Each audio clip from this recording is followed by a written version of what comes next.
आज का टॉपिक बड़ा इंटरेस्टिंग है। हफ्ते में 7 दिन होते हैं और हमारे 9 ग्रह होते हैं। कैसे ग्रह हफ्ते से कोरिलेटेड है, उन ग्रह का क्या पर्पस है, इस टॉपिक में आज हम समझेंगे।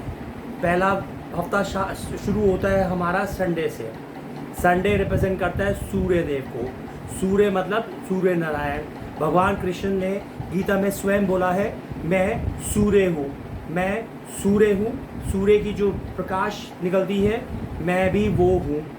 सूर्य एक पोजीशन है, उनमें जो भगवान है वो व्यस्वान है। तो ये हो गया सूर्य। फिर नेक्स्ट आता है आपका मंडे। मंडे को आपको रिप्रेजेंट करता है मून। तो मून भी एक पोजीशन है। उनके गॉड का नाम है चंद्रा और उनकी वाइफ का नाम है आपका रोहिणी।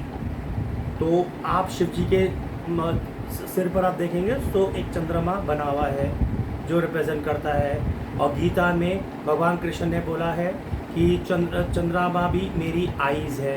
तो सूर्य और चंद्रमा दोनों भगवान की आइज़ है और वो मैं हूँ। ये गीता के श्लोकों में साफ साफ वर्णन किया गया है। फिर आपका आता है ट्यूसडे। ट्यूसडे को बोलते हैं मंगलवार, जो हनुमान जी को रिप्रेजेंट करते हैं। मंगलवार मतलब मार्स हमारा प्लेनेट। तो हनुमान जी शिव जी के 11 रुद्र अवतार थे, जो कि राम जी की लीला में पार्टिसिपेट करने के लिए आए थे। ये आपको समझ आ गया। फिर आपका आ गया वेडनेसडे। वेडनेसडे को बोलते हैं बुधवार, विच इज़ बुद्धि, मरकुरी प्लैनेट, जो कि गणेश जी को रिप्रेजेंट किया जाता है। फिर आपका आता है बृहस्पतिवार, which is Thursday, which mean Jupiter. ये जो गुरु होते हैं, ये गुरु का दिन होता है, जो कि सारे देवी देवता के गुरु होते हैं। तभी आप देखना जो भी गुरु होते हैं जैसे साईं बाबा, उनका थर्सडे का दिन मनाया जाता है, क्योंकि गुरु को मतलब होता है गुरुवार। आपका ये सब पीछे बोलते हैं बृहस्पति। फिर आपका होता है फ्राइडे को बोलते हैं शुक्रवार, विच इज़ शुक्राचार्य। शुक्राचार्य जो दानव थे, जो असुर थे, उनके गुरु होते थे। तो फ्राइडे को वो रिप्रेजेंट करते हैं। और फ्राइडे को माता रानी का भी दिन होता है। फिर आपका सैटरडे, तो फ्राइडे को वीनस रिप्रेजेंट करता है।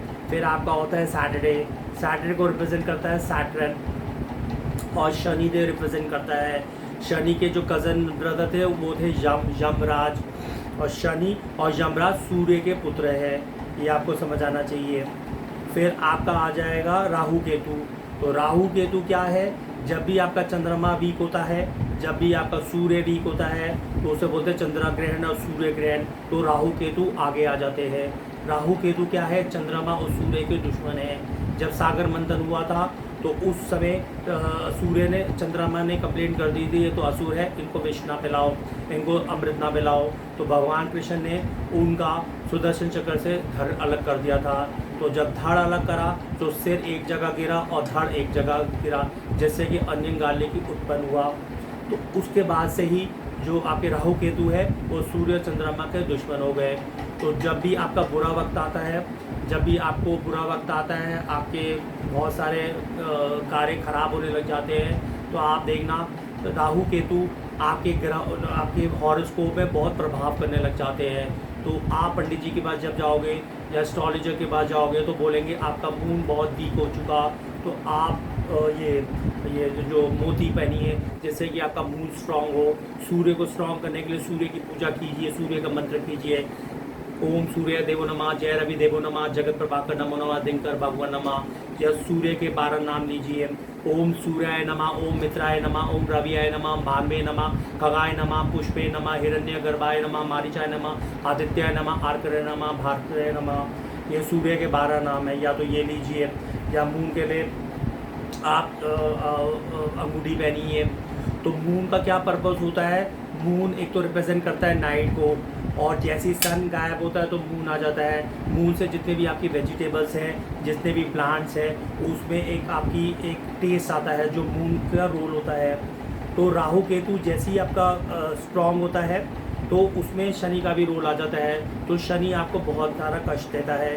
शनि का बोलते हैं 7.5 ही चलता है, ढाई करके 7.5 साल शनि का प्रकोप होता है उसमें राहु केतु भी आपकी बैंड बजा रहे होते हैं। अब शनि का क्या रोल होता है? शनि आपको इसलिए दुख देता है क्योंकि आप जीवात्मा को समझाना चाहता है कि आप अपनी फॉल्सी को छोड़ो और राधा कृष्ण भगवान की सेवा करो। ये शनि का रोल होता है। तो जो अहंकारी सोल होता है, जो कंडीशनल सोल होता है, जो फिर भी नहीं मानता और सिर्फ दान पुण्य करके सोचता है फिर मैं इंद्रिय तृप्ति में नहीं करूँ, तो शनि उसको छोड़ता नहीं है। उसके राहु केतु ग्रह कभी भी नहीं जाते। तो अगर आप भगवान राधा कृष्ण की शरण में चले जाते हो तो शनि का पर्पस अचीव हो जाता है। एग्जाम्पल से समझाता हूँ आपको। जैसे आपको बीमारी हो रही होती है तो आप बीमारी के बाद कहाँ जाते हो? आप डॉक्टर के पास जाते हो, हॉस्पिटल एडमिट होते हो। हॉस्पिटल में आपको 4 दिन एडमिट करते हैं और आपकी डिसीज़ बीमारी को भगा देते हैं। सिमिलरली आप किसी तीर्थ स्थान में जाते हो और आप एकदम से वहाँ जाके दुर्घटना का शिकार हो जाते हो, फिर भगवान को बोलते हो हमारे साथ क्यों करा, हमारी फैमिली के साथ क्यों करा, या आप खुद भी मर जाते हो। तो आप समझो उस जगह जाके ही आपके कर्म को ख़त्म करना था भगवान ने और आपके शरण में लाना था। फिर भी आप भगवान के शरण में नहीं आते, फिर भी आप अहंकार होते हो। तो राहु केतु शनि आपका पीछा नहीं छोड़ते। ये तो आपका समझ आ गई।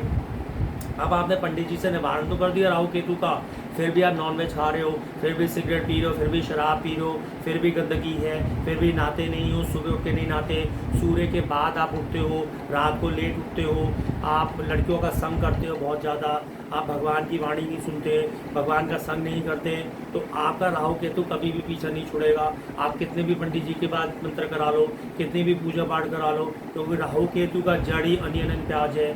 जब तक कि वो नहीं छोड़ोगे तो राहु केतु कैसे जाएगा? और जब तक कि आप तमस गुण में होगे, राहु केतु तमस गुण में बहुत आता है। तमस गुण मतलब अगर इंसान मोड ऑफ इग्नोरेंस में रहता है, मोड ऑफ इग्नोरेंस का मतलब होता है तामसिक चीज़ें खाता है, मसालेदार चीज़ें उसे पसंद होती है, फ्राइड डीप फूड, आपका चिकन बर्गर पिज़्ज़ा, अलग अलग टाइप की फिश उसको बहुत पसंद आती है। और उसके बाद उसको लड़कियों का संग करना बड़े मज़ा आता है, उसको लड़कियों के बारे में बातें करने में बड़ा मज़ा आता है। तो वो तमस नेचर के होते हैं। उसमें शनि, उसमें राहु केतु बहुत जल्दी एंटर करते हैं। शनि इसलिए आपका बैंड बजाता है क्योंकि शनि का जो कज़न है वो यमराज है। यमराज भी भगवान के 12 महाजन में से एक महाजन है। तो यमराज तो death of God of death कहा जाता है। तो यमराज का यही रोल होता है कि आपको एक अच्छा इंसान बनाना, जैसे कि मैं आपका प्राण ना ले सकूँ। तो आपको ये समझना पड़ेगा कि अगर आप मंडे टू संडे फॉलो भी कर रहे हो और अगर आप तमस गुण में हो और अगर आप एक दिन ट्यूसडे को चिकन नहीं खाते या फ्राइडे को एक व्रत कर लेते हो, बाकी दिन सब कुछ वही काम कर रहे हो, तो आपका कुछ भी नहीं होने वाला। आपको लक्ष्मी आएगी, पर लक्ष्मी वो अलक्ष्मी के फॉर्म में होगा। आप इंजॉय कर सकते हो, अपनी लिविंग इंजॉय कर रहे हो, आप जो सुविधा परचेज़ कर रहे हो वो सब परचेज़ कर सकते हो, पर वो अलक्ष्मी है। उसके साथ आपको बहुत सारी डिज़ास्टर्स आपकी पाइपलाइन में बैठी होगी। तो जैसी आपके गुड कर्मा जो आप इंजॉय कर रहे हो, गाड़ी परचेज कर रहे हो, आपके गुड कर्मा जैसी आपकी ख़त्म होंगे, क्योंकि बैड कर्मा तो आपके बढ़ते जा रहे हैं और गुड कर्मा साथ में यूज़ भी हो रहे हैं, उसी समय एकदम से आपके कुछ ना कुछ बैंड बजने लग जाएगी। तो आप ये समझिए और बोलिए हरे कृष्णा कृष्ण कृष्ण हरे हरे, हरे राम राम राम हरे हरे।